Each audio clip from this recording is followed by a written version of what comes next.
Hi dudes, இன்னைக்கு ரொம்பவே டிஃப்ரெண்ட்டான டேஸ்டான ஒரு குழம்பு ரெசிபி தான் பண்ண போகிறோம். நம்ம நார்மலாக பஜ்ஜி மிளகாயை பஜ்ஜி போட்டு தான் யூஸ் பண்ணுவோம். இப்போ கொஞ்சம் டிஃப்ரெண்ட்டாக அதை குழம்புல வச்சு எப்படி செய்கிறதுன்னு பார்க்கலாம். அதுக்கு நான் ஒரு 3 பஜ்ஜி மிளகாய் எடுத்திருக்கேன். அதை ரவுண்டாக கட் பண்ணி எண்ணெயில் போட்டு வணக்கி எடுத்துக்கணும்.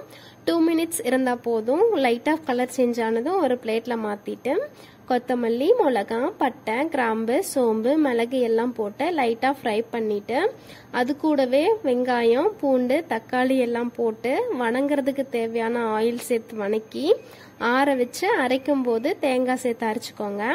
அப்புறம் ஒரு சட்டியில் ஆயில், கடுகு, கருவேப்பிலை போட்டு பொரிஞ்சதும் அரைச்ச மசாலா சேர்த்து மஞ்சள் தூள், தேவையான அளவு உப்பு போட்டு ஒரு கிளறி ஆயிலில் ஃப்ரை பண்ண பஜ்ஜி மிளகா தண்ணி எல்லாம் சேர்த்து நல்லா எண்ணெய் பிரிகிற வரைக்கும் கொதிக்க விடுங்க. 5 மினிட்ஸ் இருந்தால் போதும். மிளகா நல்லா வெந்துடும். அப்புறம் கொத்தமல்லி தூவி இறக்குனா சூடான சுவையான பஜ்ஜி மிளகா குழம்பு ரெடி. பஜ்ஜி மிளகாயில பஜ்ஜி போட்டது போக மிச்சம் இருக்கிறத இது மாதிரி குழம்பு செஞ்சு பாருங்க. டேஸ்ட் அல்ட்டியாக இருக்கும். ட்ரை பண்ணி பார்த்துட்டு எப்படி இருக்குன்னு கமெண்ட் பண்ணுங்க. வீடியோ பிடிச்சிருந்தா சப்ஸ்கிரைப் பண்ணி சப்போர்ட் பண்ணுங்க. அவ்வளோதான்.